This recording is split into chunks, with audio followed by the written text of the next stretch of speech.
Right. Okay. So let's start. Fine. So today's session and the subsequent 5 sessions that we're going to have are going to focus on each system. Okay.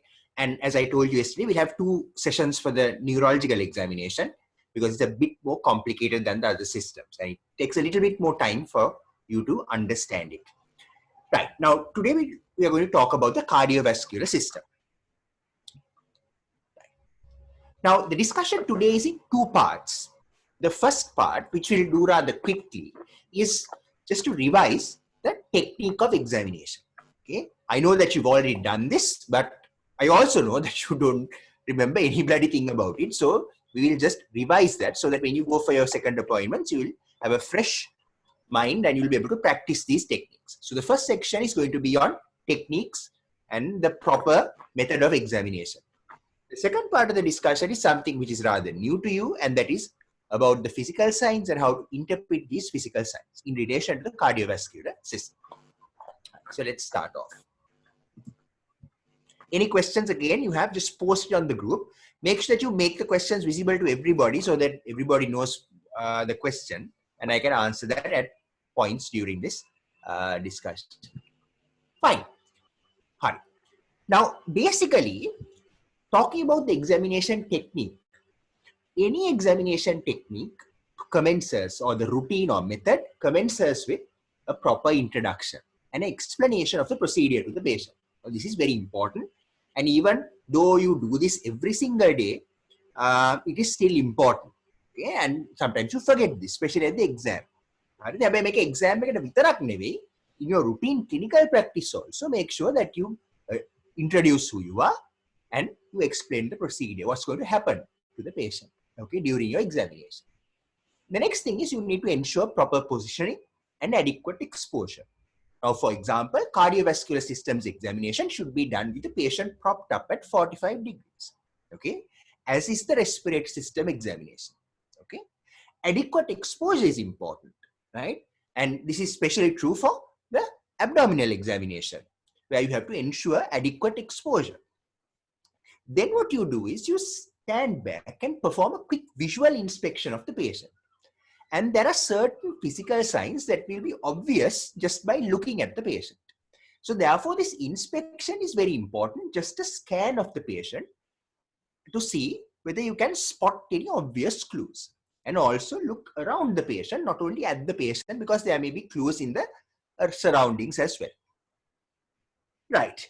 Then you do a quick general examination. Now, the general examination should be focused for things that will give you information with regard to the cardiovascular system. Okay. For example, things like clubbing, peripheral stigmata of infective endocarditis, and ankle edema. And in your general sort of inspection, you'll also be able to see things like neck pulsations, which may be very, very obvious. Right. So just a quick overview of what you do before you go near the patient. Just a quick screening, evaluation, and a general examination. Right. Now, very important in the general examination, the proper technique for clubbing or in looking for clubbing. On the right-hand side of the slide, I have given you a picture on the proper way how to look for clubbing. And remember, the hand of the patient should be at your eye level when you inspect clubbing. Okay. Make sure that you keep your eyes level with the patient's hands when you're doing this. And what you're checking for is the angle between the nail fold and the nail. Right. And obviously, clubbing can be graded. And this is given in the slide. I'm not going to read out what is there on the slide. This is for your reference and your notes. So I've included a little bit more of sort of text on the slide so that you can use this for studying purposes as well. Okay.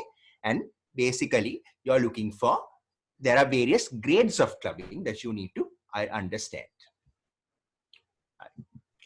Now, the reasons for clubbing are different, and there are many theories about this. And there are theories that certain growth factors like vascular endothelial growth factor and platelet-derived growth factor, as well as something called hypoxia-inducible factor, or HIF, right? Which is a factor which is secreted in hypoxia. And for your information, this was awarded the Nobel Prize last year in medicine. The person who discovered this, and is incidentally one of the people who you meet in the canteen at Oxford. He's one of the consultants in Oxford and one of the professors at Oxford. So I've seen this chap in the canteen. So it's obvious you see Nobel Prize winners in the canteen in Oxford. It's quite interesting in that sense. So basically, pathogenesis of clubbing could be due to these types of growth factors and expression of these growth factors. But very important, remember the technique of clubbing is very important, how to look for clubbing. Okay, moving on. Ankle edema.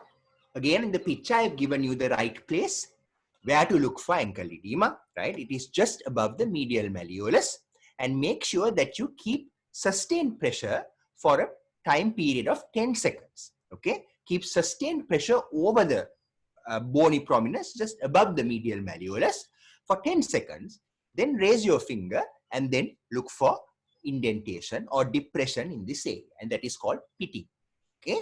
Fine, and that is how you look for ankle edema. So remember to follow the proper technique.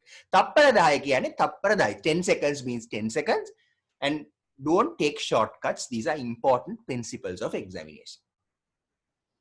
Right. Now, once you do this general examination, we go to the cardiovascular system proper. Okay. Now, when you're doing the cardiovascular system proper, you have two components. So it's easy to think of it or remember it in that way. You have the pulse examination on one hand, and then you have the precordial examination. And in between the two, you also have blood pressure measurement, which you have to routinely do, but not really at the exam. So when you're routinely doing the cardiovascular system in the wards, you have to check the blood pressure. But at the exam, we generally tell you the blood pressure if you ask for it. Okay.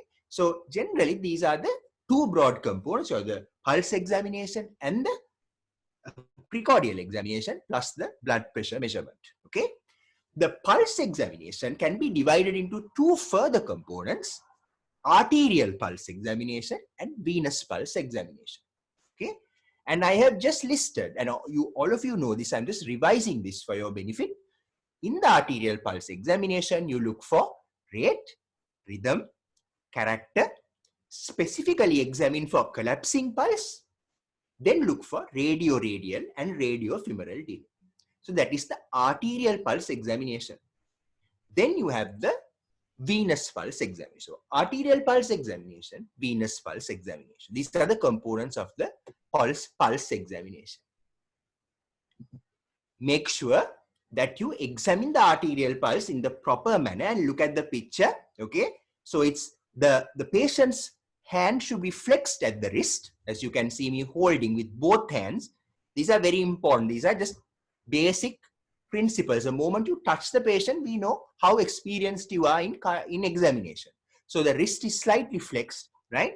And make sure that you feel the pulse with 3 fingers. And I think I have taught you during your introductory appointments why this is important, why you're feeling it with 3 fingers.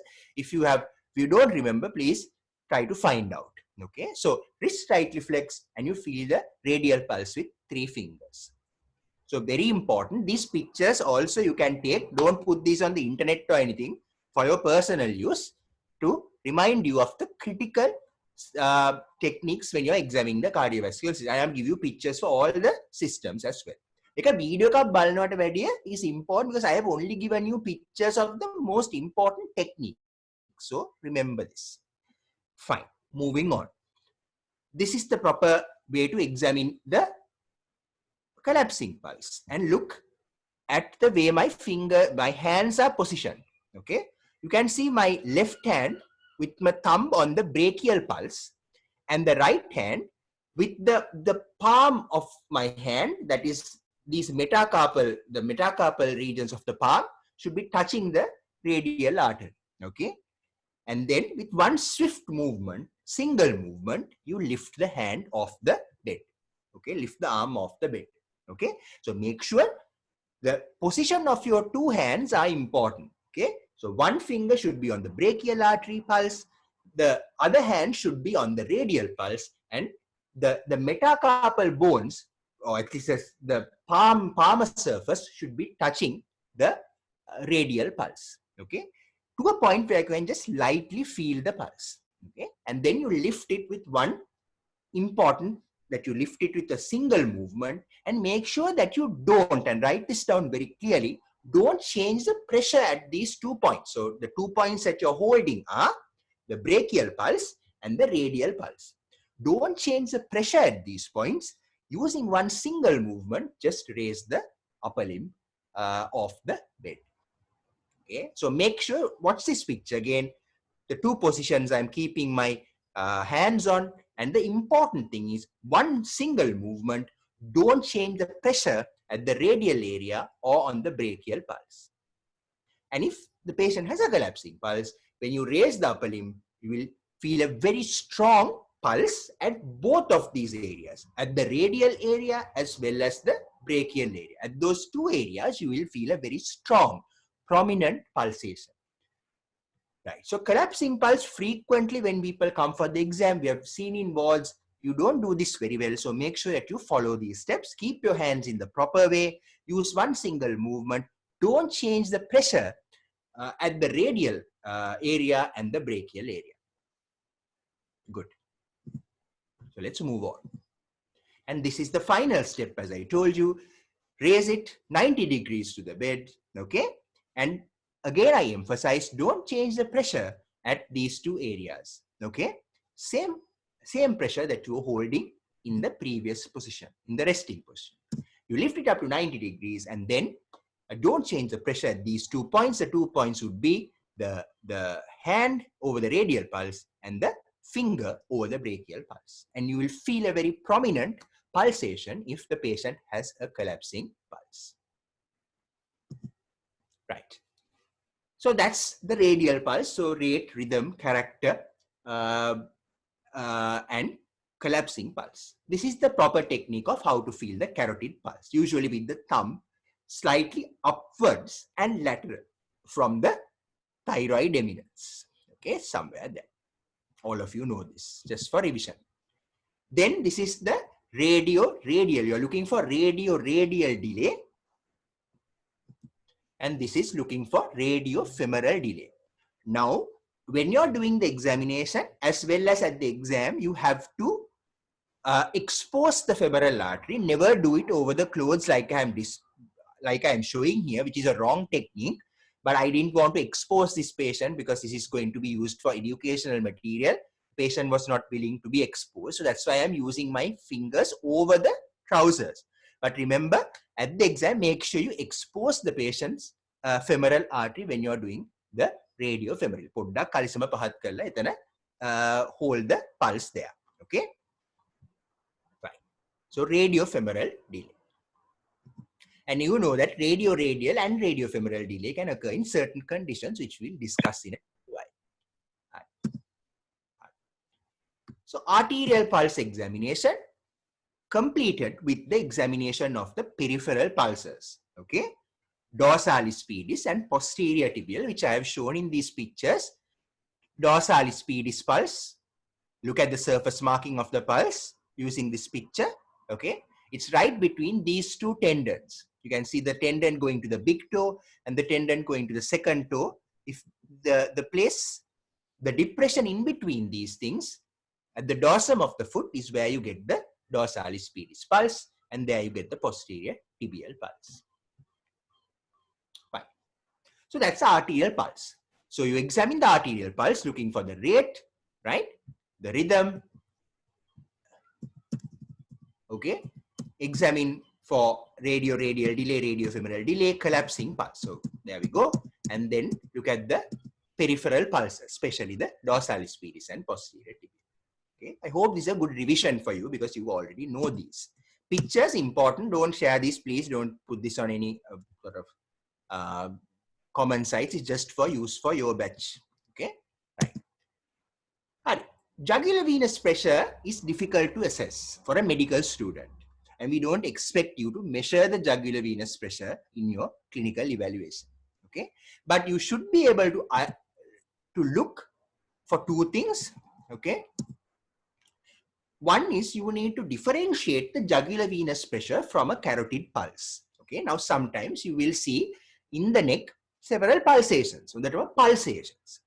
And you should know how to differentiate the jugular venous pulse from a carotid pulse. And there are many ways on how to do that. Okay.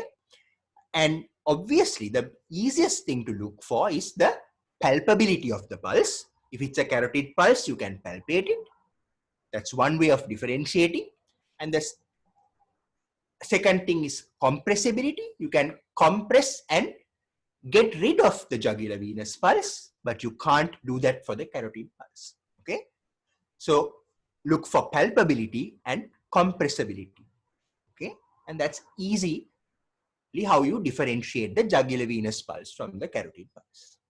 There are some other things, just read that later. Blood pressure, I told you, you can ask the examiner. In a ward setting, you have to examine this for yourself, but at the exam, we will give you the blood pressure reading. Okay? All right. Sorry. So that is the first part of your cardiovascular system examination. Okay?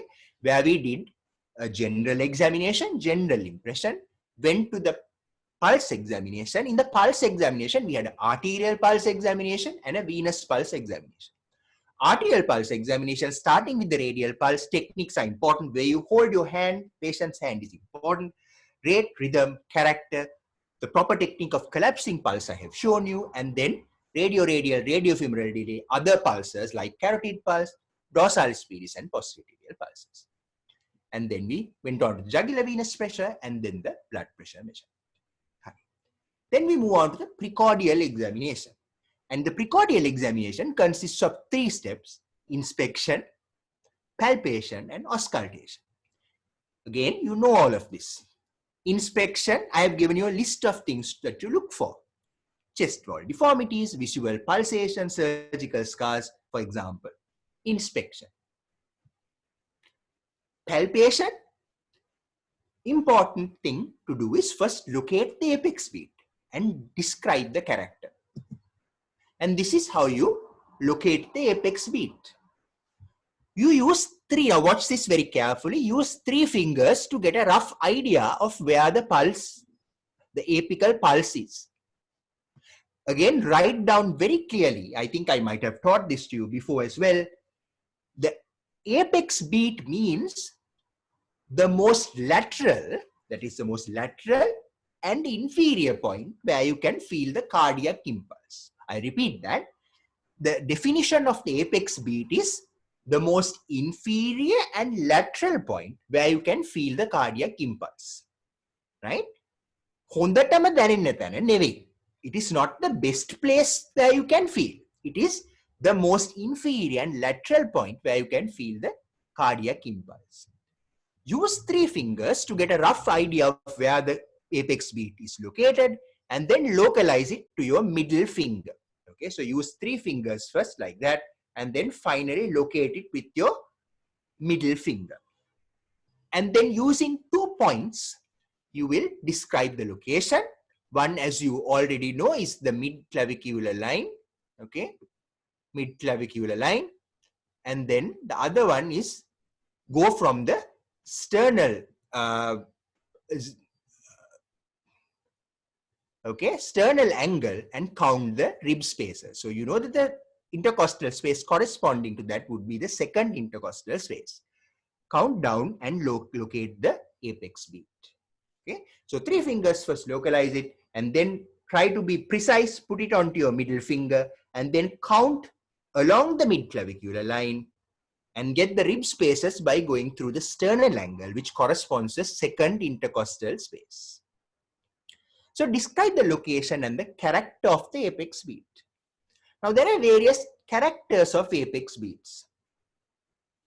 One is called a tapping apex. We'll talk about this in a little while as well. Tapping apex is simply, you can feel a heart sound. It's a palpable heart sound, palpable first heart sound in the apex. And that is what you call a tapping apex, a palpable first heart sound in the apex. Then you have a thrusting apex. I will show what it looks like. So a thrusting apex is a very forceful but non-sustained. So write this down. It is a non-sustained apical impulse. Very forceful but non-sustained. That's a thrusting apex. And always remember that a thrusting apex is usually displaced from the normal position. Okay.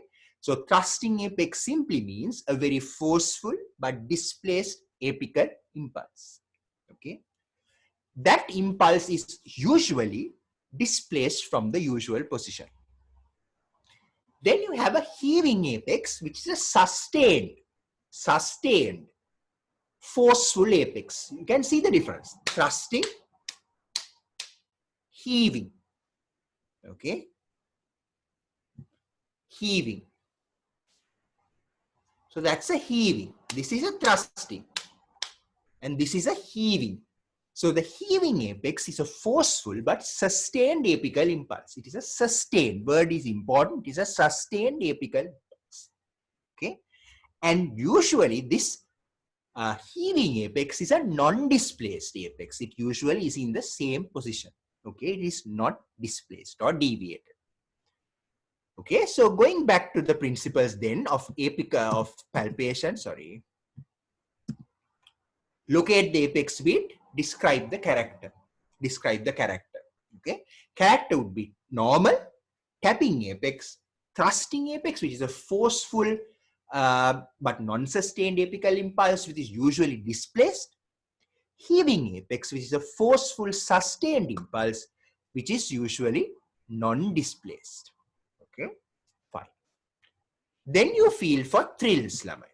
Okay, this is, I have shown you how to locate or count the position of the apical impulse, right? Look at these pictures there. Mid-clavicular line. Fine. Now what I'm doing is, you can next feel for thrills. So thrills can be felt in the major auscultatory areas: apex, lower sternal edge, upper sternal edge on the left side, and upper sternal edge on the right side. So as you know, there are 4 main auscultatory areas. If you don't know, please write this down. You should know, obviously, because you've already done your first appointment. So apex would be one area, left lower sternal edge would be another area, left upper sternal edge would be another area, and the right upper sternal edge would be another area. So just feel in these areas for thrills. Thrills exactly are like just a flow of water under your palm. You will feel it like a gush of water running under your palm. Okay. In this picture, I have shown you how to examine for a parasternal heave.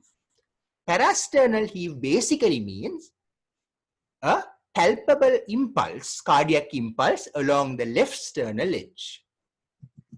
Okay. So in your palpation, thrills would be next, and then parasternal heave is just a palpable cardiac impulse along the left sternal border. This indicates right ventricular hypertrophy. What the meaning of it is, the left parasternal heave indicates hypertrophy of the right ventricle, because that is anatomically what underlies this area. Okay. And then finally, feel for a palpable second heart sound, like I have shown in this picture, in the pulmonary area. So you are feeling for a palpable second heart sound in the pulmonary area. Now the last, palpation is very easy. Palpation, you're focusing on the apex beat, counting the position of the apex beat, and then also commenting about the characters, tapping, thrusting, or heaving. Then you went on to palpate all the major auscultatory areas for thrills. Okay. And then feel in the pulmonary area, which is basically the left upper sternal edge, for a palpable second heart sound. A palpable second heart sound will indicate pulmonary hypertension. Okay. And then parasternal heave, I have shown you how to do. So these are the techniques of palpation. Auscultation is very simple. You listen in the auscultatory areas. Remember that you start off the auscultation, and sorry, my tie is in the way, but you look for auscultation starting with the mitral area with the bell of the stethoscope in the left lateral position. Okay, turn the patient to the left lateral position, and this patient is at the left lateral position. Right, it would be very obvious from this picture, but listen using the bell of the stethoscope. And then diaphragm in the major auscultatory area. So apex, left lower sternal edge, left upper sternal edge, and right upper sternal edge. Also, you can auscultate over the carotid. Okay, and you might hear bruit. Bruit is basically a murmur over a vessel. Okay, it is simply described as a murmur over a vessel. And at the end, Lamai, make sure that you ask the patient to sit up, lean forward, hold the breath in expiration. So what are we going to do? Sit up, lean forward, hold the breath in expiration. Okay? So husma gannawa, pita karnawa, husma gannathu inna. Don't ask the patient to forcibly hold the breath, because that is something different that happens then. Just up, down, and stop breathing. Not forcefully hold. It's just up, down, and hold, and then breathe again. So patient leaning forward, breath held in expiration, and listen over the left sternal edge. Why you do this is the best position to hear the murmur of aortic regurgitation. We will discuss that in a little while again, but this is the best position to hear the murmur of aortic regurgitation. Patient sat up, leaning forward, and breath held in expiration. And finally, okay, if you hear a murmur in your auscultation, make sure that you, and write this down, or you obviously have these slides at the end, you have to comment on these 5 points when you hear a murmur, or at least note these 5 points. Number 1, where the murmur is best heard. Now this is very, very important. Underline the word best heard. Because some murmurs you can hear all over the place, right? You can hear it all over the place. But that's not what we are interested in. We are interested in where the murmur is best heard. So make a note of that. Time the murmur, systole or diastole. And I think I might have told this to you, but again for revision, the timing is if the murmur comes with the pulse, and you time it always with the carotid pulse. If a murmur corresponds with the carotid pulse, that is a systolic murmur. If the murmur and the pulse come separately, that is a diastolic murmur. So the easy way to do it, right? Systolic, pulse and murmur come together at the same time. Diastolic murmur, pulse and murmur come separately. So that is diastolic, timing of the murmur. Third thing is radiation. What does radiation mean? Radiation means that you can hear the murmur in the same intensity in another area. Okay, underline the word same intensity. You can hear the murmur in the same intensity in another area. Okay, other features, right? There might be certain other features. For example, the character of the murmur, right? Rumbling, blowing, tearing. There are various words that we use. Crescendo, decrescendo. So these could be other features or the character. You can also call it the character of the murmur, right? And then finally, dynamic maneuvers which increase or decrease the intensity. Some murmurs, especially murmurs arising from the right heart, increase with inspiration because the venous return to the heart is increased. Okay. So inspiration, expiration, these are dynamic maneuvers.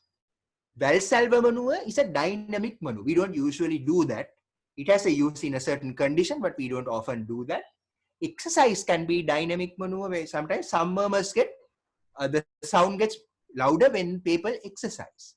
So there are dynamic maneuvers which increase the intensity of murmurs.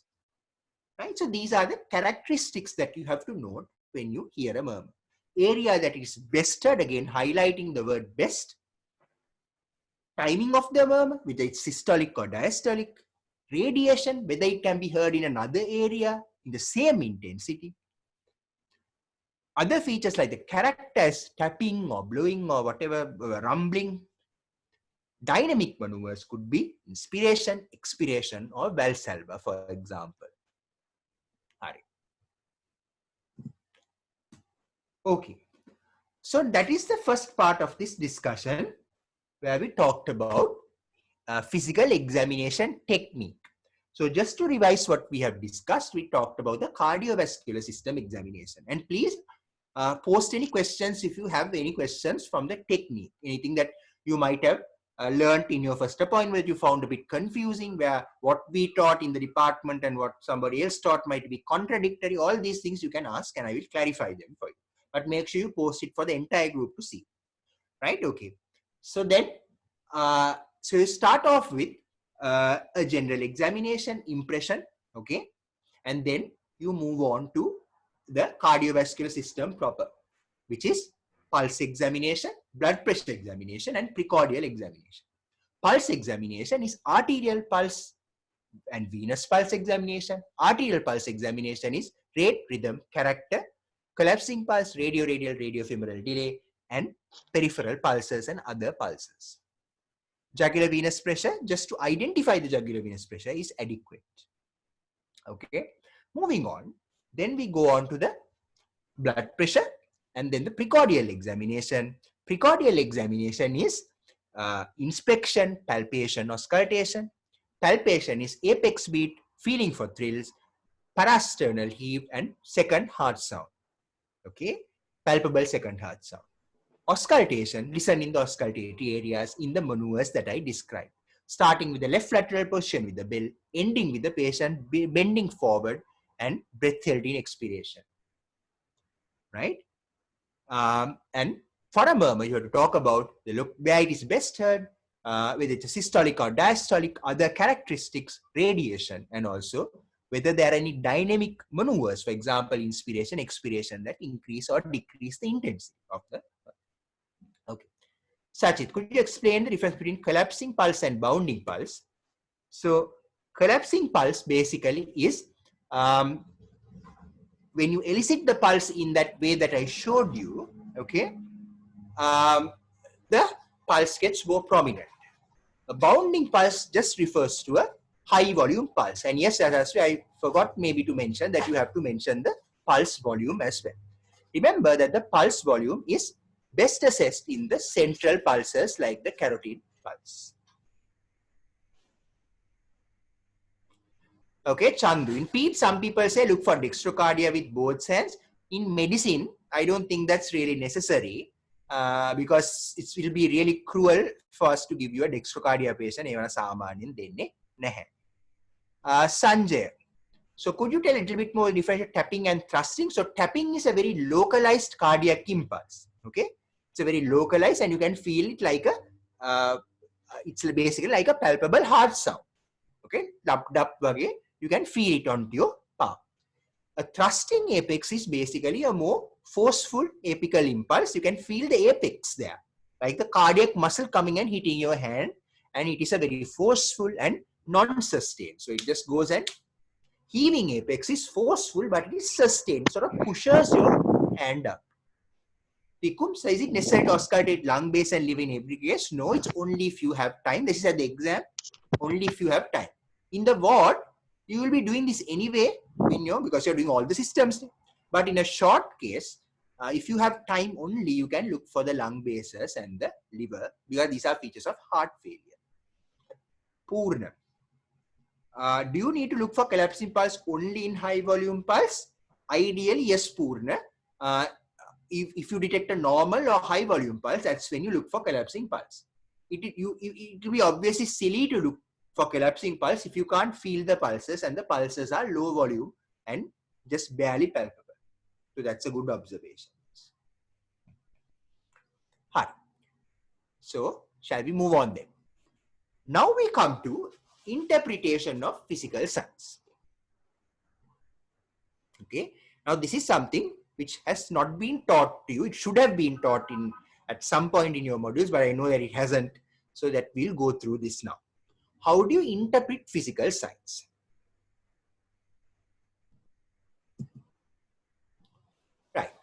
Now, in the general examination, the key thing to look out for is cyanosis. Okay, and cyanosis is basically a dusky bluish to purple discoloration of the mucous membranes and the tongue. Okay, central cyanosis is far more important than peripheral cyanosis because central cyanosis indicates deoxygenated blood in the arterial circulation, and you find cyanosis in right to left shunts.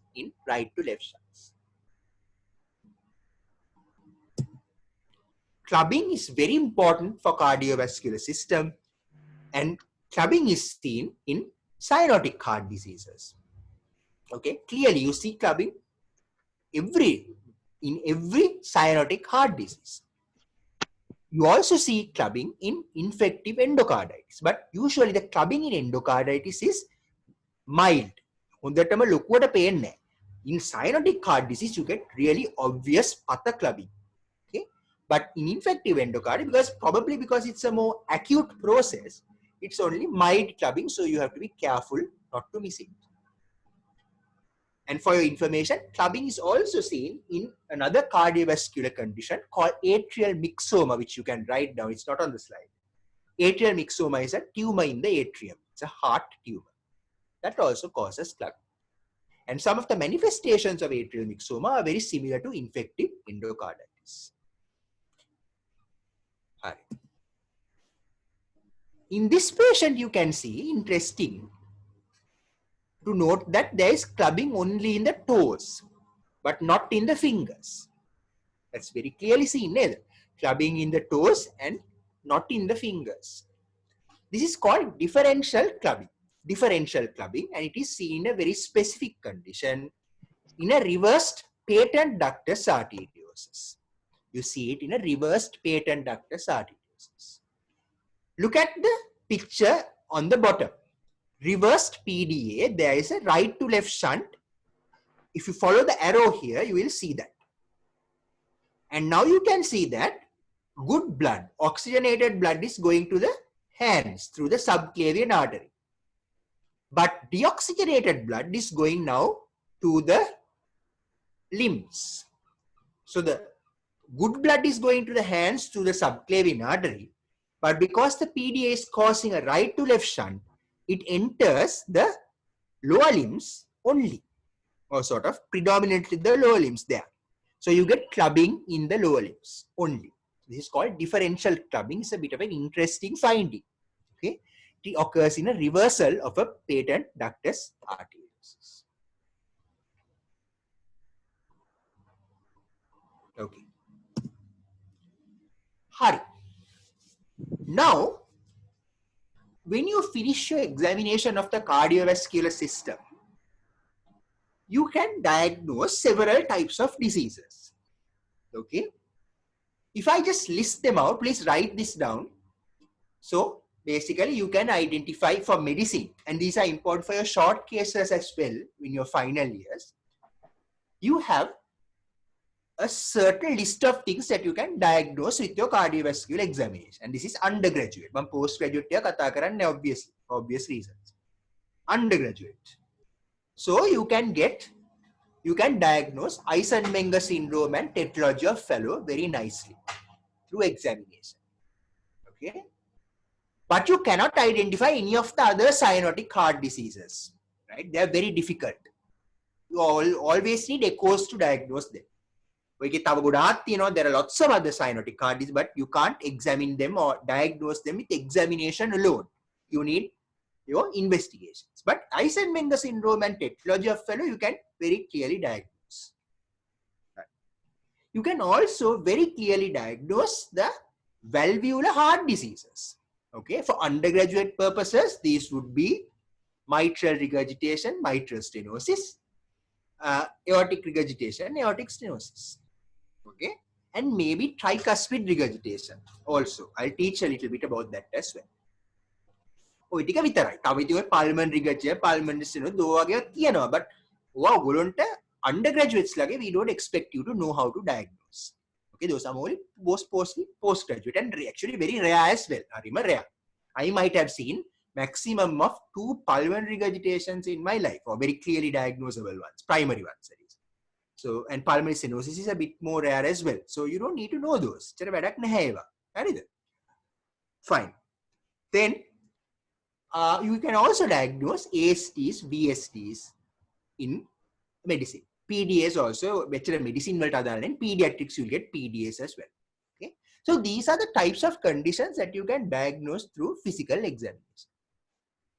And now I'm going to teach you a method of diagnosing these conditions without auscultating the patient. Okay. It may sound really revolutionary or funny, but you can diagnose all of the conditions that I just mentioned.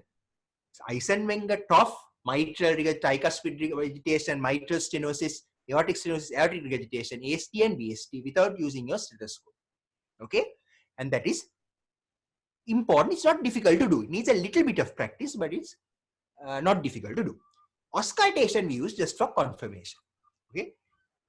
Right. So let's start. Now clear your minds and make sure that you focus, because this is something that is gathered from a lot of sources and nobody else is going to teach you this. So listen very carefully. Right. Now when you examine the patient's cardiovascular system, you find cyanosis. Central cyanosis. Peripheral cyanosis, but if you find central cyanosis, you are really happy. Why are you really happy? Because in adult medicine, there are only 2 conditions the patient could have. Okay?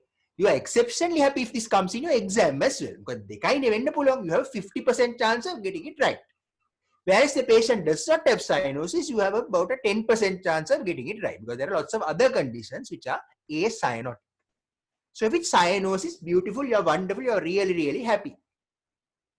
In adult medicine, cyanosis in the cardiovascular examination due to cardiovascular causes is due to 2 conditions. One of 2 conditions. Eisenmenger syndrome or tetralogy of Fallot. Eisenmenger syndrome. What is Eisenmenger syndrome? It is basically reverse shunting. Reverse shunting through a congenital heart defect. As you know, usually the shunting is left to right because of the pressure difference. But with time, what happens is, with time, the pulmonary pressure starts building up. The pulmonary pressure starts building up, and the right heart pressure goes up, and the shunt starts reversing. Starts going from right to left. And now you get a mixture of oxygenated blood with the deoxygenated blood. So, cyanosis occurs. So, cyanosis, one important cause of cyanosis in adult medicine is Eisenmenger syndrome. Eisenmenger syndrome, where there is reversal of a shunt. And this is due to pulmonary hypertension. Underline very important, because of the left to right shunt, right blood, the increase of blood to the right side ultimately results in pulmonary hypertension. And that's what causes the reversal ultimately. It starts reversing the other way. Because the right heart pressure is more than the left heart pressure now. So, pulmonary hypertension is the main problem in Eisenmenger syndrome. The other adult disease, or the one disease you can see in adults causing cyanosis, could be tetralogy of Fallot. Remember, patients with tetralogy of Fallot can survive to adulthood, even if they don't undergo intervention. They can survive. So, tetralogy of Fallot is another condition that can cause cyanosis. Now, if you remember your embryology and pediatrics, there are 4 cardinal issues, problems in tetralogy of Fallot. And the most important of them is pulmonary stenosis. Pulmonary stenosis. And you can see in this picture, pulmonary stenosis. Pulmonary stenosis. So you have a patient, you are doing the cardiovascular exam, you find cyanosis, you are really happy, because in adult, this could be only either Eisenmenger syndrome or tetralogy of Fallot. Even in pediatrics, ඔය දෙක තමයි තියෙන. තව ගොඩාක් එක ලෙඩ තිබ්බට ඒවා clinically diagnose කරන්න අමාරු. They are difficult to diagnose. So you have Eisenmenger syndrome and tetralogy of Fallot. The cardinal feature in Eisenmenger syndrome is a reversal of the shunt due to increasing build-up of pulmonary pressure, right? Pulmonary hypertension. There are 4 abnormalities in tetralogy of Fallot, where the cardinal problem is pulmonary stenosis. And then you have the other ones, VSD, overriding aorta, Rammanang, and right ventricular hypertrophy. Okay? But the key feature is pulmonary stenosis. Right. Now, how do you differentiate these two? Cyanose patient, is it Eisenmenger? Is it tetralogy of Fallot? How do you make that differentiation? I have told you the answer, Lamai. What is the main thing driving Eisenmenger? It is pulmonary hypertension. So the patient will have full-blown signs of pulmonary hypertension. Full-blown signs of pulmonary hypertension. Like elevated jugular venous pressure, number 1. Palpable second heart sound in the pulmonary area. And a parasternal heave because of right ventricular hypertrophy. Pulmonary hypertension causes hypertrophy of the right ventricle. So, in Eisenmenger syndrome, you have cyanosis with elevated JVP, palpable second heart sound, and a parasternal heave due to right ventricular hypertrophy. If you keep the stethoscope, you will hear the loud second heart sound. Stethoscope So if you find a patient with cyanose, you find elevated JVP, second heart sound palpable with parasternal heave. If you like, you can auscultate, but basically you have already diagnosed Eisenmenger syndrome in that patient. Murmur එකක් ඕනෙත් නැහැ. ඇහෙන්නෙත් නැහැ ගොඩක් වෙලාවට. Murmur එකක්. හරි. Tetralogy of Fallot is a completely different ball game. Why? What is the cardinal feature in tetralogy of Fallot? It is the pulmonary stenosis level. So pulmonary stenosis means low pulmonary blood flow. So they will never develop pulmonary hypertension. Never. Unless, of course, there is some intervention that has been done, which we won't talk about for the moment. So pure and simple tetralogy of Fallot, they will have pulmonary stenosis, and therefore they will not have features of pulmonary hypertension. A soft, impalpable second heart sound will be the feature there. I will also feel a thrill in the pulmonary area because of the stenosis. A thrill in the pulmonary area. Okay. So very simple. Because these two are opposing pathophysiological mechanisms, Eisenmenger syndrome is pulmonary hypertension driving everything, whereas tetralogy of Fallot is pulmonary stenosis and poor blood flow into the pulmonary artery. Therefore, loud second heart sound, palpable second heart sound, and right ventricular hypertrophy in Eisenmenger syndrome versus in tetralogy of Fallot, soft, impalpable second heart sound, but you will still get the parasternal lead because of the right ventricular hypertrophy. And you will have a thrill in the pulmonary area. Why do you get right ventricular hypertrophy in TOF? Because of the pulmonary stenosis, narrow valve එකක් තියෙනවා. But there will be no features of pulmonary hypertension. Very simple. So that's the first step in your algorithm. Okay. Cyanosis, both either Eisenmenger or tetralogy of Fallot. Signs of pulmonary hypertension plus Eisenmenger. Cyanosis without evidence of pulmonary hypertension. Tetralogy of Fallot. Simple as that. Hari. Moving on. Now, when it comes to acyanotic people, it's a bit more difficult because there are many other conditions. Mitral stenosis, mitral regurgitation, tricuspid regurgitation, aortic stenosis, aortic regurgitation, ASD, VSD. So you have about a 10 to 12% chance of getting it right if you guess. But again, it's easy. Let's go by each other steps. Remember, we are not going to use auscultation for this purpose. Fine. Pulse examination. We're going to take each component separately and try to diagnose these 6 or 7 conditions without using the stethoscope. Feel the pulse. It is irregularly irregular. What does that mean? irregular pulse means atrial fibrillation. Harida, atrial fibrillation. Atrial fibrillation means left atrium is dilated. Okay, and then this is almost always due to mitral stenosis. Okay, in our setting. Okay, so atrial fibrillation, there are a lot of other causes of atrial fibrillation, but in our setting, atrial fibrillation is most often due to mitral stenosis and also sometimes due to pure mitral regurgitation.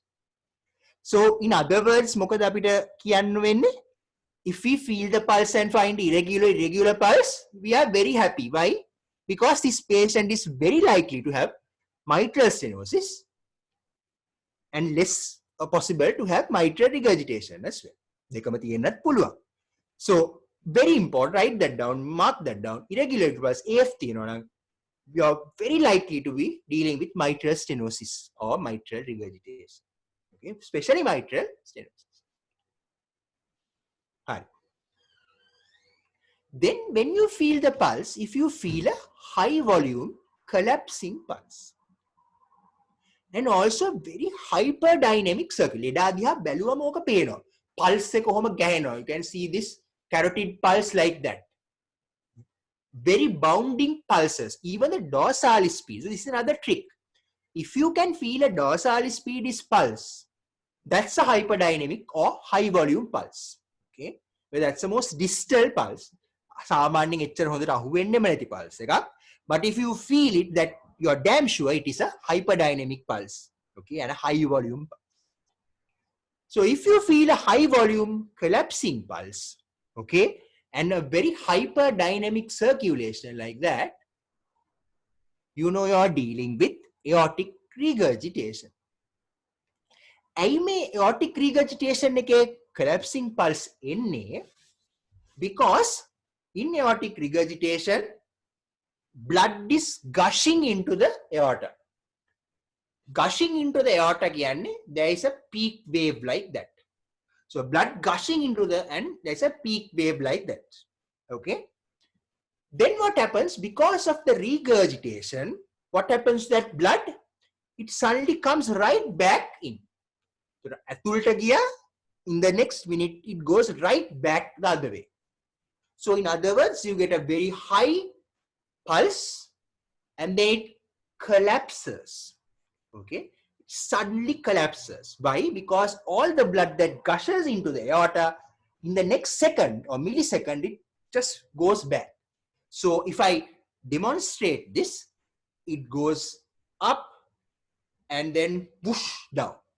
So that's a collapsing pulse. So if you find a bounding, collapsing peripheral pulse in a very sort of hyperdynamic circulation, the patient almost always has aortic regurgitation.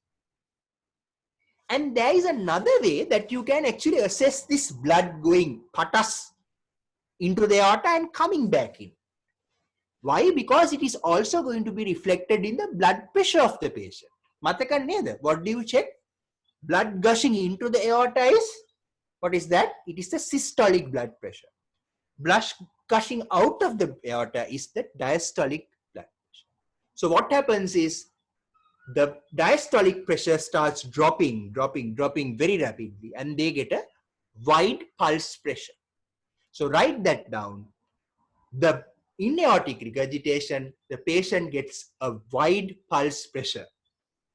And specifically with තරුවක් දාලා ලියා ගන්න, if you're writing this down, wide pulse pressure කියන්නේ the pulse pressure is larger than the diastolic pressure.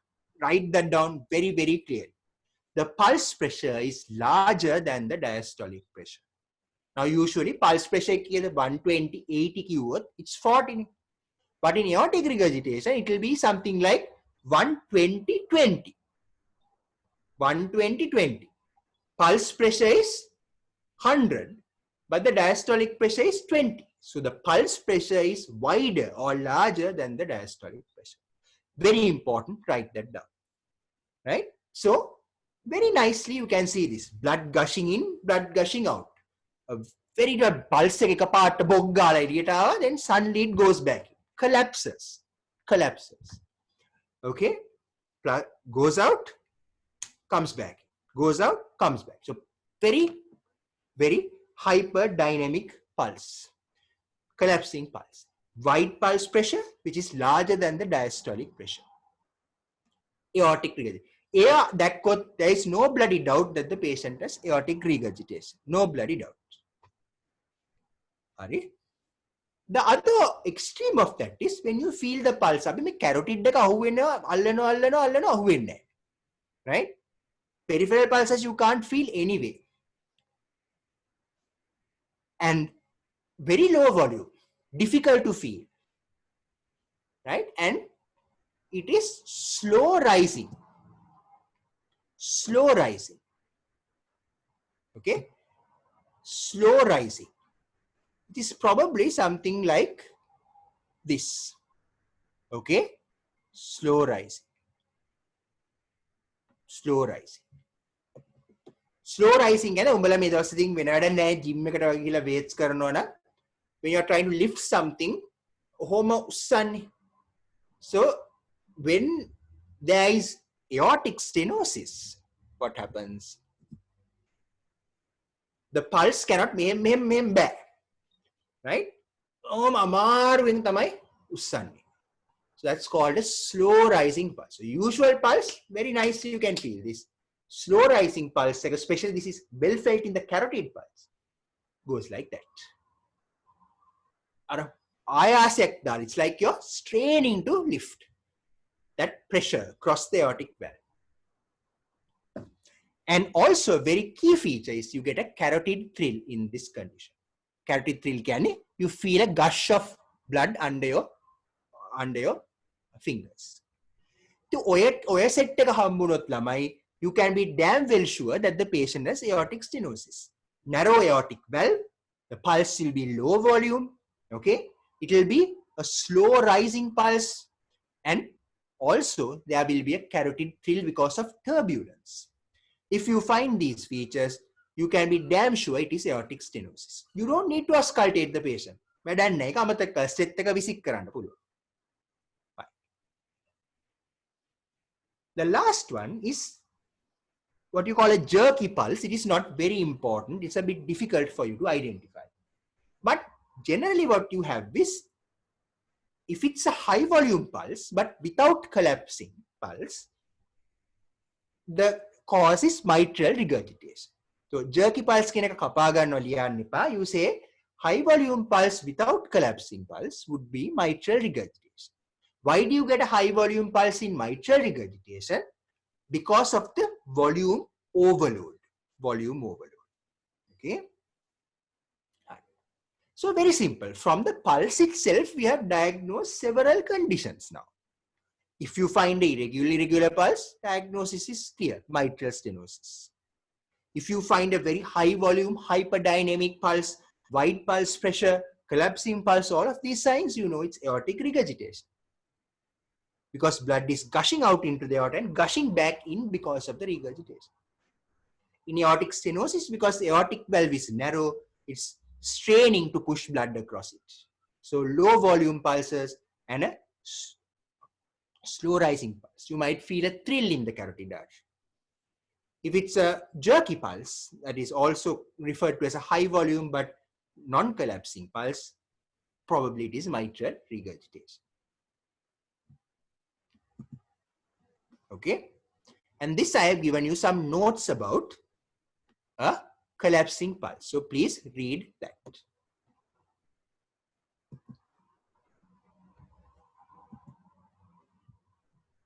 Okay, so that's about the arterial pulse.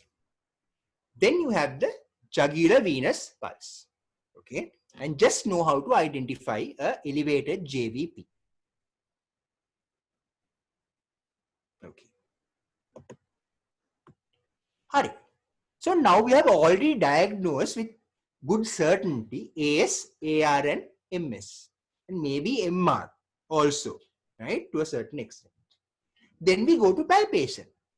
I have already described some of these things to you. In mitral stenosis, you know that the patient develops a very loud first heart sound. Why does that happen? Now look carefully at my hands. Now the left ventricle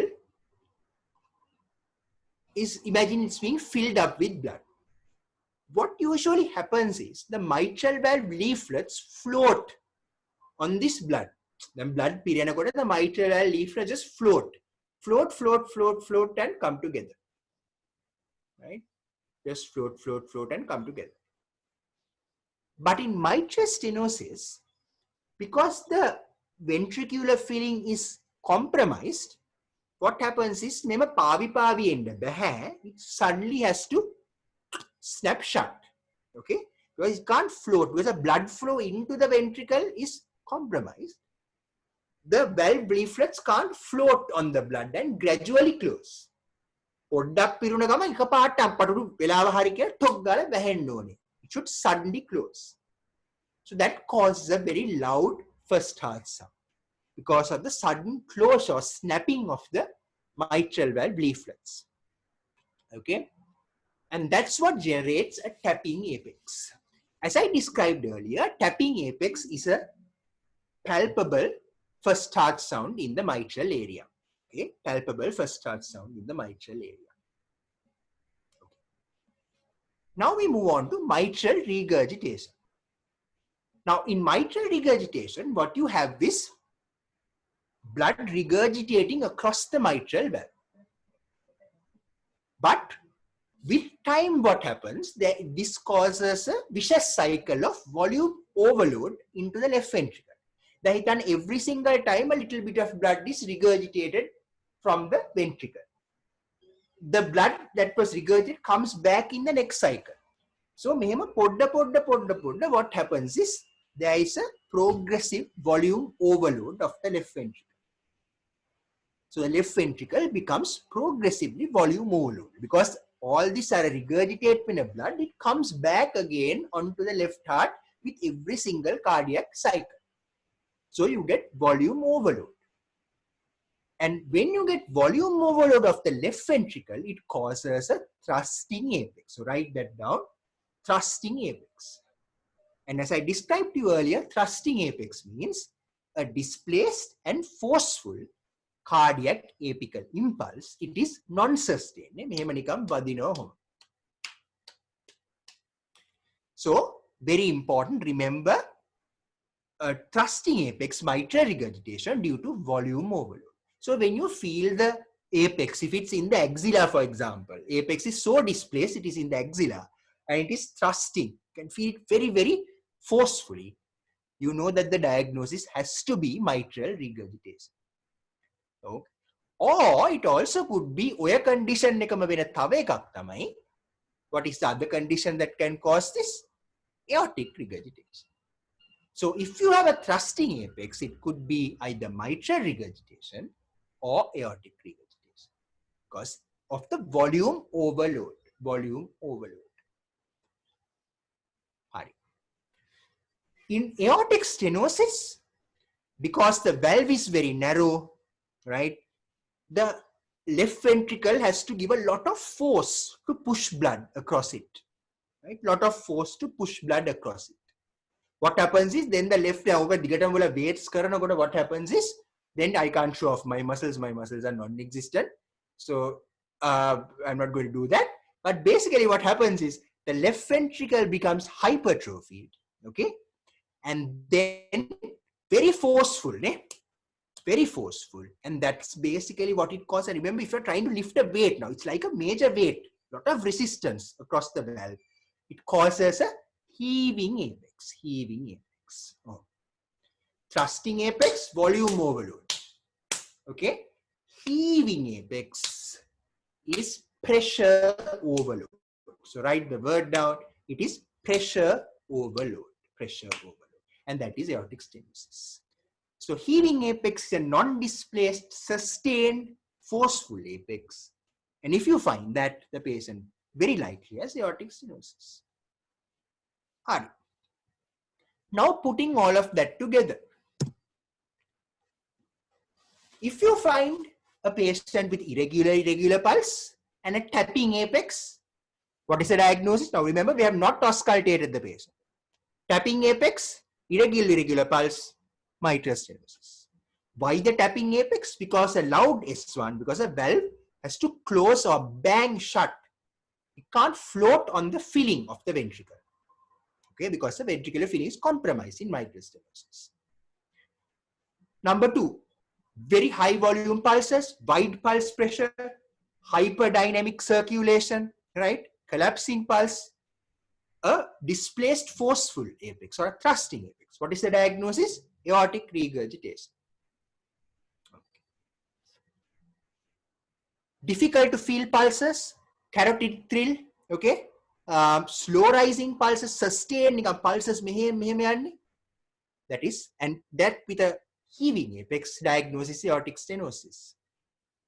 A high volume pulse but no collapsing pulse with a thrusting apex is mitral regurgitation. No stethoscope. Right. Then you feel for thrills, remember? Right. Again, very simple. If you feel a systolic thrill at the apex, the diagnosis is almost always mitral regurgitation. Systolic thrill at the apex, diagnosis almost all right. These are called pearls of cardiology. Right? Right. Pearls before swine killer. Don't make that happen. So basically, number 1, if there is a thrill in the apex, that is a systolic thrill, it is mitral regurgitation. If you feel a systolic thrill in the left lower sternal edge, the diagnosis is almost always ventricular septal defect.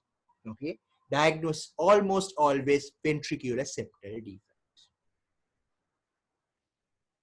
If you feel a thrill in the pulmonary area, the diagnosis is almost always pulmonary stenosis.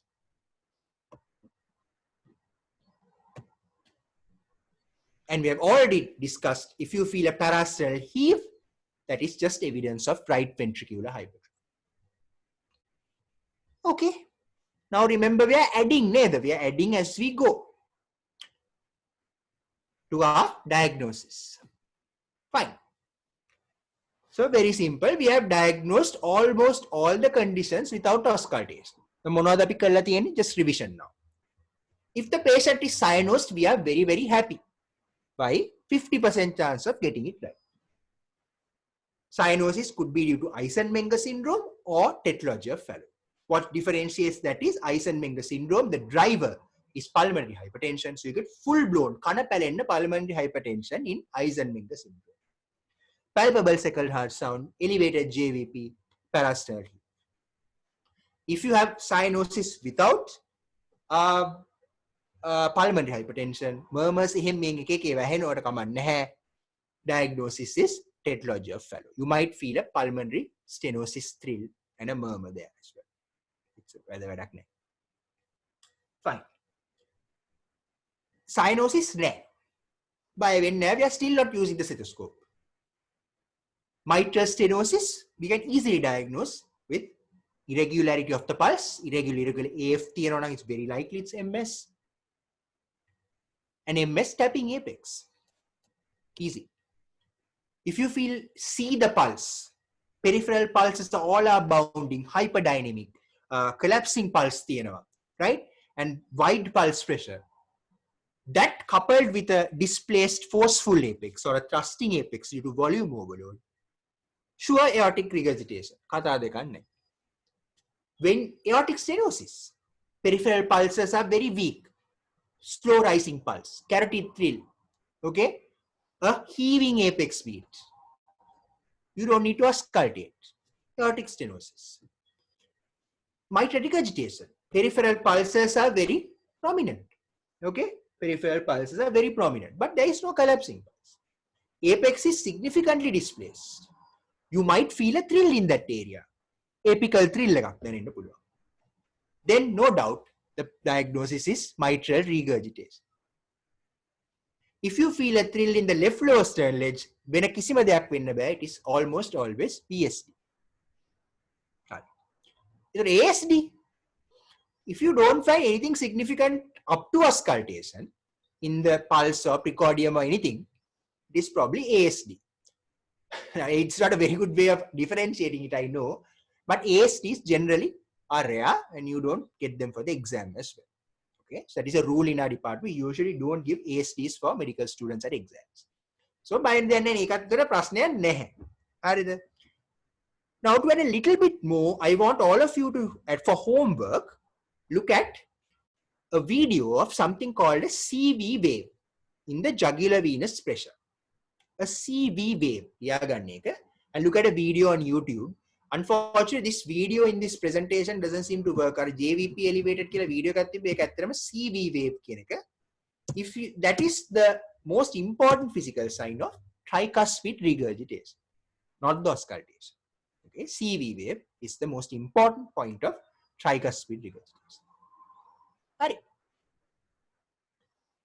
Right. Okay. Now, because it's not nice to end this without talking about auscultation, I will do auscultation, but remember, you don't need it now. I have diagnosed or shown you how to diagnose all the cardiovascular conditions without using your stethoscope. හරිද? දැන් පොරවල් වගේ stethoscope එක නැතුව අම්මරු මේක අල්ලපු ගමන් කියන්න පුළුවන් අපට මොකක්ද කියලා. එහෙම කියාගෙන කෙල්ලොන්ට එහෙම වැඩ පාට දාන්න පුළුවන්. Especially if you are interested in teaching up with a junior batch person, then you can show off your skills. මට නංගි වල set එකක් නැතුව මේක diagnose කරන්න පුළුවන් කියලා you can basically go now. Right? But obviously, cardiovascular system examination lecture would not be complete without auscultation. So I am just going to revise that as well. All right. What are the physical signs of mitral stenosis? Very simple. The murmur is best heard in the mitral area, obviously. It is a low-pitched rumbling. වචන වැදගත්. Low-pitched rumbling mid-diastolic murmur. Low-pitched rumbling mid-diastolic murmur with pre-systolic accentuation. Okay? Systolic murmur එක අන්තිම හරිය it gets a bit louder. Why is that? Because of the atrial contraction at the last minute. And the first start sound is loud. Okay? ඒක ඇහෙන්නේ හරියටම මේ වගේ. Rup tuck. Rup tuck. Okay, that's exactly how you hear it. Rup is the rumbling, low-pitched mid-diastolic murmur. Rup tuck. The last part of the murmur is increased because of atrial contraction, and that is called pre-systolic accentuation. ඒකයි බයි AF තියෙන patient ලගේ එන්නේ නැහැ. Because in AF, do you get effective atrial contraction? No, you don't. It's just a shaking of the atrium like that. You don't get a good contraction. So rup tuck. Rup tuck. Usually when I'm doing this lecture, I get people to sing with this, but obviously don't try to do that on Zoom. It will crash the thing. Okay, so rup tuck. Rup tuck. The tuck is the loud first start sound. Why does it occur? Remember, it calls the tapping apex also. It is because of the valve leaflet snapping or closing shut. Because it cannot float up. It has to suddenly snap shut because there is no blood in the left ventricle because of the stenosis. So rumbling low-pitched mid-diastolic murmur, best heard in the apex. It may radiate to the axilla as well. May radiate to the axilla as well. And best heard in the left lateral position. Mitral regurgitation, very easy. The commonest murmur that you will listen to. It's a pan-systolic murmur. Best heard in the apex, radiates to the axilla. In most cases, it may radiate to the left lower sternal edge also. So in most cases, radiates to the axilla. In some cases, radiates to the left lower sternal edge. If the posterior leaflet of the mitral valve is involved. So write that down. That may be important when you come to a professoriate. We will discuss that a little bit more in detail. Okay. So pan-systolic murmur, apex radiating to the axilla. Okay. may radiate to the left lower sternal edge, but that is only if the posterior mitral leaflet is involved. Usually it's the anterior leaflet. එතකොට තමයි සාමාන්‍ය විදිහට it moves to the axilla.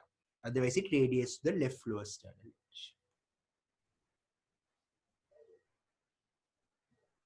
And it sounds like this.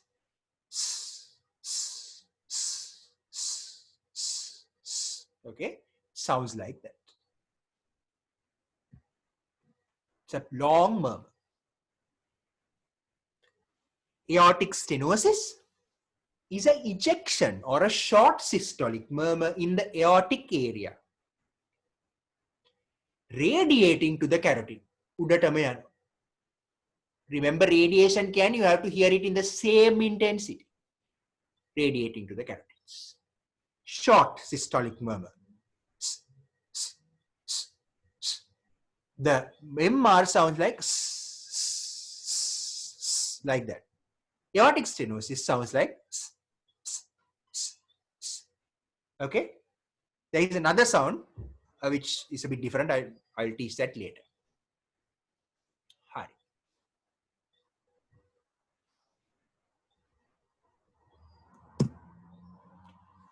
Aortic regurgitation is an early diastolic murmur, best heard in this area. I'll show that to you. The aortic regurgitation murmur is best heard in something called the sash area. Sash area kiyanne aortic area to the left mid-sternal edge. Sash කියන එක දන්නව නේද? Sash is basically අර band එක දාන්නේ මෙහෙම, right? So that's called the sash. Okay, this by the way is a scarf, right? So sash is, you can hear it in this area, from the aortic area to the mid left sternal edge. So it's heard best in this sash area. It is a early diastolic murmur. Early diastolic murmur. ඕක ඇහෙන්නේ මෙන්න මෙහෙම.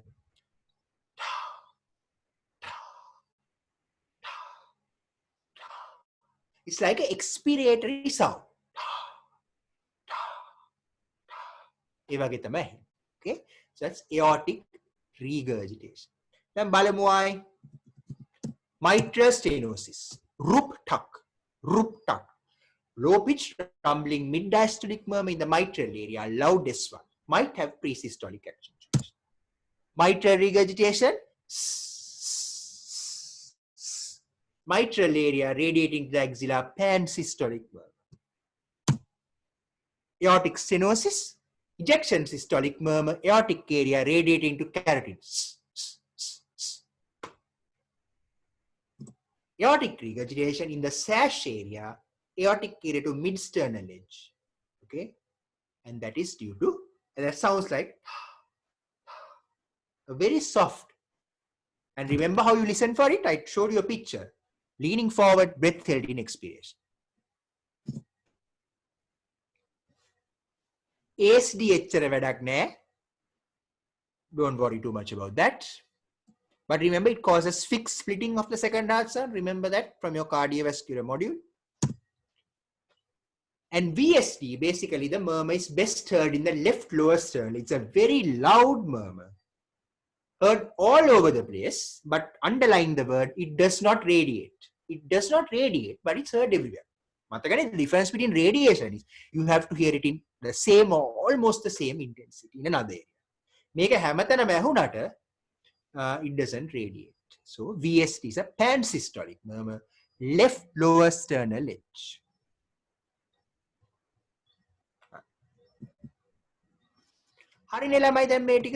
So this is just a summary of what we discussed. Just a summary of what we discussed. There are some additional things here that for your reference about oscillations. Hari. Okay. Now, මෙතන student activity කියලා ගත්තම සාමාන්‍යව කරනවා. දැන් ඉතින් මොබ්බි සිම්බල කරනවද නැත්නම් නිදිද මොනවා කරනවද කියලා මම දන්නේ නැහැ. But basically, now you have to do for homework a table. On the top columns, write the disease. MS, MR, AS, AR, ASD, VSD, on this side, write inspection, pulse examination, JVP, precordial examination, inspection, palpation, auscultation. And for each, write down the points. I'm just going to take very, very quickly for summary. Mitral stenosis. Okay. Irregular pulse, tapping apex, rumbling low pitch mid diastolic murmur, the loudest one.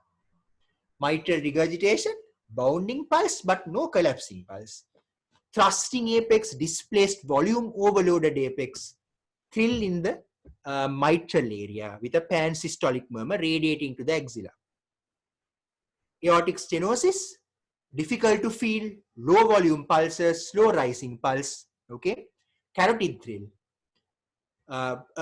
heaving apex, right, with ejection systolic murmur in the aortic area radiating to the carotids. Aortic regurgitation, very bounding peripheral pulses, okay, collapsing pulse, high volume pulses, all of that, okay, with a volume overloaded apex, displaced forceful apex, and an early diastolic murmur in the sash area. Aortic stenosis, low volume pulses, aortic acute, right? Fine, that's fine. VSD, thrill in the lower left sternal ledge, pansystolic murmur in the lower left sternal ledge. ASD, kamathina, liyanda puluwan, but not very important. And please, this doesn't take 15 minutes. Dhammama karanna. When we finish this discussion, do it now. So so write down a table and mark these things in that. Okay. And remember how we went through all the physical signs of this. Okay.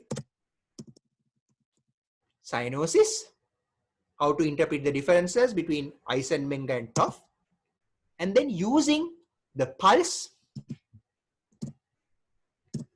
JVP, blood pressure, palpation, looking for thrills, how to diagnose each of these lesions without using auscultation.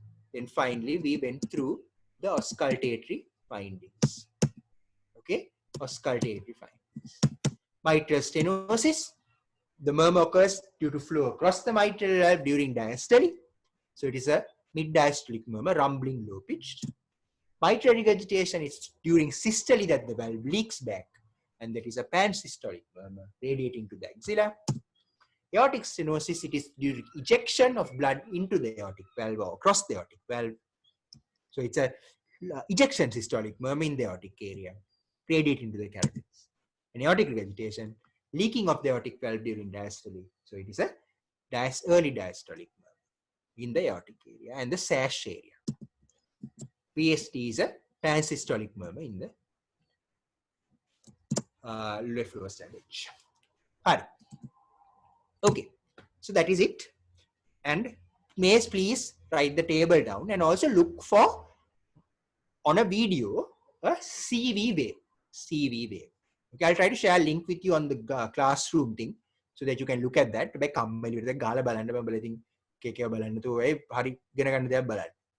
Okay, fine.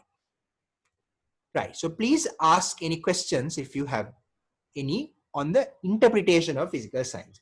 This class is extremely difficult to do without seeing you buggers in front of me, but we don't have any other reasonable alternative as well. So ask any questions if you have any.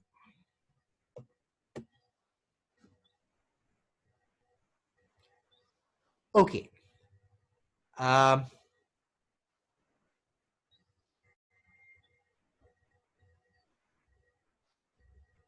So yes, so if you get a diagnosis in while you are, so example, you find mitral regurgitation and that's it.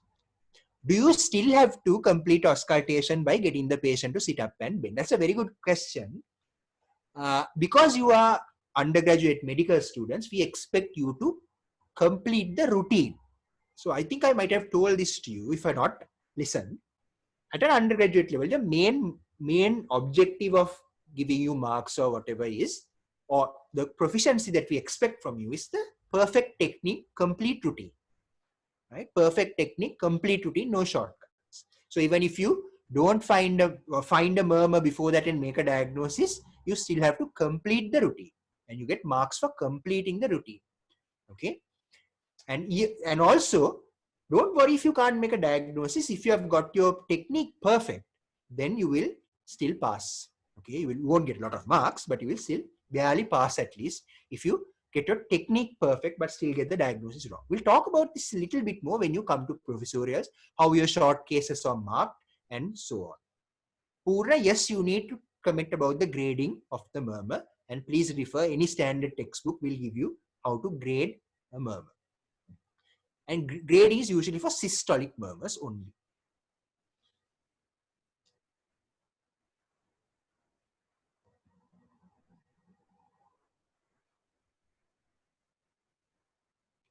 So how do you find if the JVP is elevated? Sajid, I told you you don't really need to measure the JVP. Ideally, you have to measure the JVP.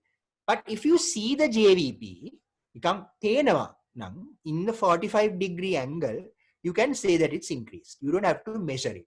And undergraduate level, we are not very worried about the JVP because we find that medical students, even postgraduates and obviously some consultants also, including some cardiologists, don't know how to interpret the jugular venous pressure. Okay, so don't worry about it too much.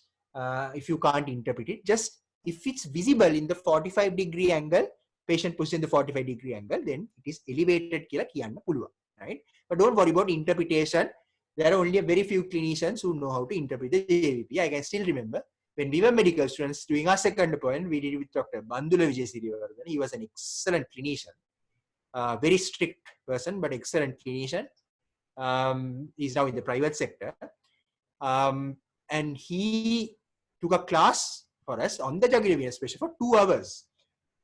So it is a major section in medicine, but don't worry about it. There are lots of things you can say on JVP, but undergraduates, not very important, and only very few people, very good clinicians like Bandula Vijayasirivardhana, know about interpretation of the jugular venous pressure.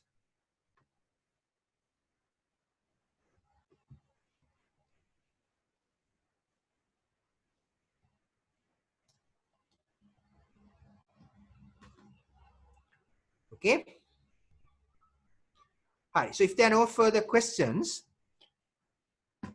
and obviously, passe prashna matak wunot, you can put it on the WhatsApp group. The WhatsApp group is intended for that.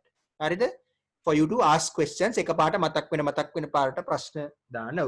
Bulai prashna dana mohotima mata uttara denna puluwan කියන එක I can't just make sure, but I will answer them at some point. Okay. So any questions you have, you can post it on the group, the WhatsApp group, and everybody knows the question and it's be useful for everybody. Right. Okay, so tomorrow, similarly, we will do the respiratory system. Sarangan, is that okay? Yes, sir. Yes, sir. Right. The connection is okay. It doesn't break off or anything, neither? No, sir. Clear, yes. Okay. Yeah. Right. Tell me if it breaks off suddenly. Sometimes the internet connections can be unpredictable. So if it breaks off, just tell me. Okay, sure. Okay, right. All right, then see you tomorrow then. Okay.